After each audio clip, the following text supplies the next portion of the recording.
Next slide is the same image underneath with Prismacolor drawing in ink and pastel.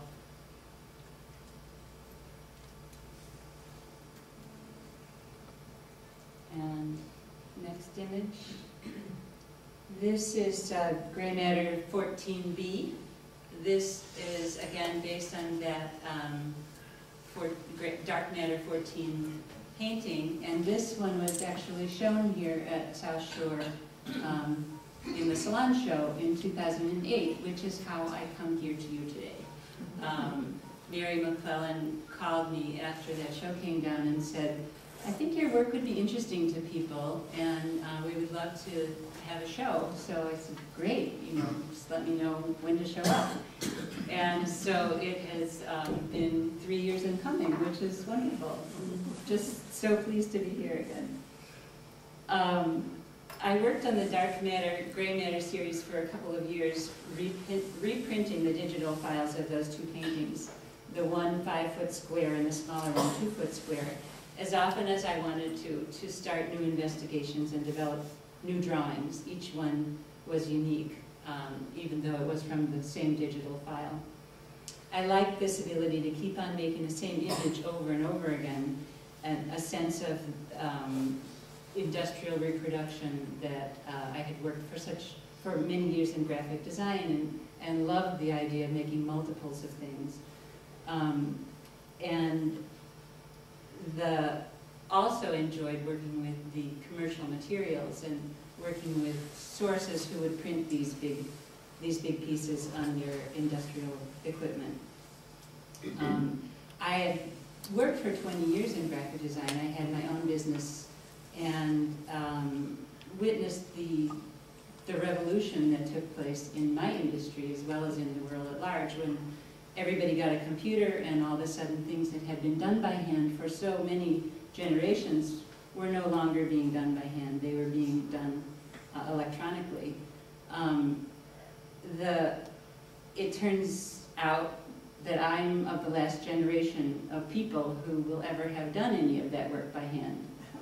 From now on, from our kids' generations and onwards, all publishing, all typography, all graphic design work will be done on the computer.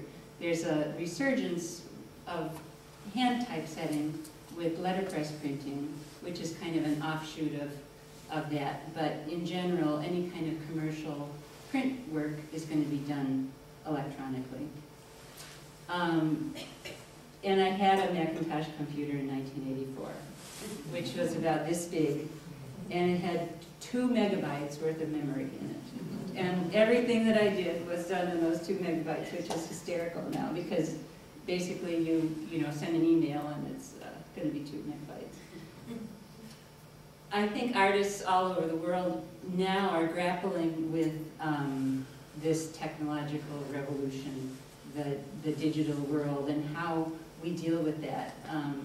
I think many artists are using digital tools in many different ways, doing a combination of or hybrid media of whatever they want to do, however they want to incorporate the digital work and then extend it.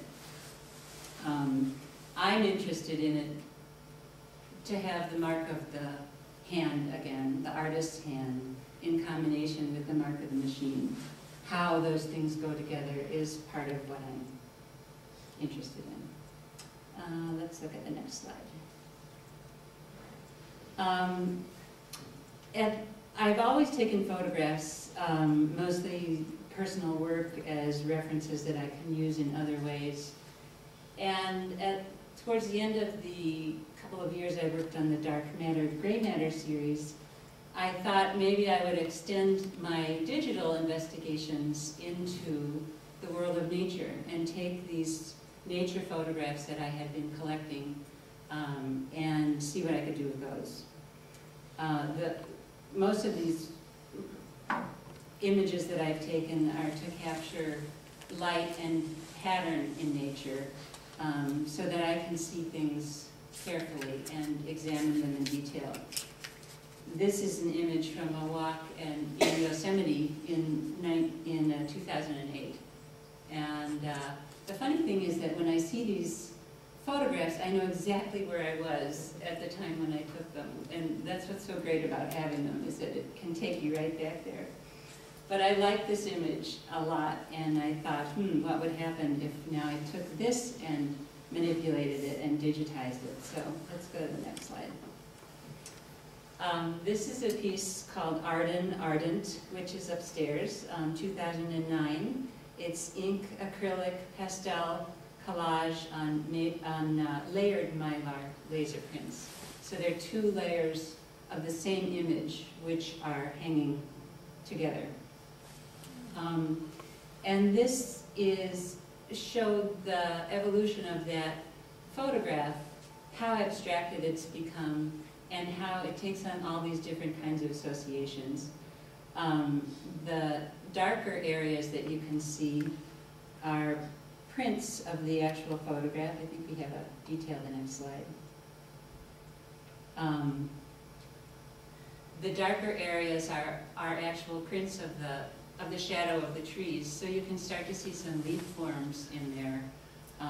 The positive and the negative forms show up both in this area and then also larger in this area. So I'm reusing the same image in different scales, as well as all the color is hand applied, hand drawn, paint, ink, graphite, colored pencil, and a lot of drawing on these pieces. At the same time, I started collaging onto the piece with remnants of previous paintings that I didn't like, or experiments I'd done which I wasn't happy with. There's another detail in the next slide. So you can see the edges of these pieces that start to come together from all different sources that I'm incorporating into the one piece. At the same time, I started to introduce letter forms into the work, partly as a way of capturing what I was thinking about as I was producing the pieces. I get somehow words come to mind as I'm working on them. Poetic allusions sometimes come to mind. The sound of the words or the sound of the letters together start to coalesce in my mind as I'm working. This one is called Ardent, which works with, suggests my relationship with nature and the way that I perceive nature ardently. The next slide, please. This is another photograph that I took that started just making great associations in my mind. And we've all looked up in the winter into the trees and seen these crazy patterns that come out, and the intricacy of the way that these branches work together and the associations that they call to mind with other kinds of forms in nature and in technology. Next slide, please. This is a piece called Eden Rampant Profligate, and that line came to me as I was working on it, thinking about the extension of nature and how the power of nature really to continue and to inspire me. At the same time, there's a sense of mapping in this piece. There's a sense that there's an organic kind of a mapping going on that you see in maps of old cities in the world.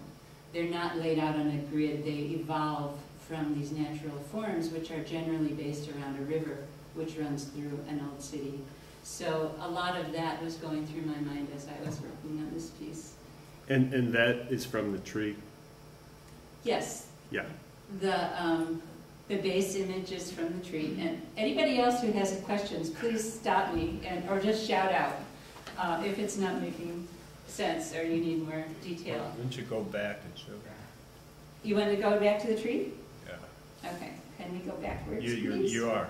Oh, there. Yeah, so this is the image that I used as the base of Eden, rampant profligate. And I'll show you the specific way that they are digitized in a couple more slides. But let's go on. I also used the same image of those trees for the two pieces that are hanging on the right side of the door as you're exiting the building, webs and plaques and tangles. So I can reuse the photographic images in all different ways, shapes, scales, and they bring up different associations for me every time. This piece, I didn't mention, is 6 feet tall by 8 feet long, so it's a pretty good size. This is a very close-up detail to show you how much of it is actually drawn and how much is actually printed. A lot of it, especially in the black and white work, is hard to tell what's drawn and what's printed by the machine. And I really like that. I like not knowing or getting lost in there. But all of the pieces that I have evident pixels, where you can see these little squares are made up of 4 pixels, and then these lines here are all drawn in. So I like the idea of playing with that replication of the mechanical form as well. Okay, so when you send it to when you say that you have it printed, is it from a digital image or it's something you've drawn and then you're just having it reproduced? It's a digital image, and I will show you that right now. We'll go, next slide is upstairs. And so we're going to talk about the evolution of this painting and how it got to be here. So let's go to the next slide. This is the original photograph that I took, also I think in Yosemite. Anybody want to hazard a guess of what it is? Lichen? It is lichen. Anybody see anything else in there? Sure. Snow? It looks like snow. To me, it looks like northern Michigan from the air. Yeah. It looks like forests of deciduous trees, which are green, and then the pine tree forests, which are dark, and then the snow or the ground beneath it. It also looks kind of, to me, like those terrible pictures we always are seeing of what's growing in our pillowcases. You know, the kind of fungus or mold or something. So the idea that this image could have so many different kind of meanings and so many different sort of associations is really interesting to me.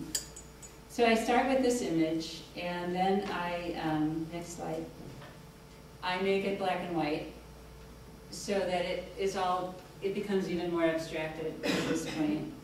And I want to just point out a little piece to keep this little heart-shaped thing in your mind as we go through, because this will show up again. So just, you know, and I saw it as a heart-shaped thing, but who knows? You could see it as whatever you wanted to. It's a heart-shaped thing. What's that? It is a heart-shaped thing. Yeah, it is. Okay. The next slide, please. This is digital manipulation of the black and white image. So I start to play with the values and play with the edges, and I can adjust this an infinite number of ways. So I'm trying different things until I get a composition that I like and value shifts that I like. This is on a computer? This is on a computer, exactly. What kind of program do you use? It's Photoshop, Adobe Photoshop.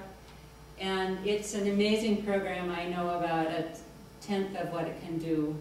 But again, it's a tool, you know, so it can do a lot of stuff, but it needs somebody to tell it what to do. Next.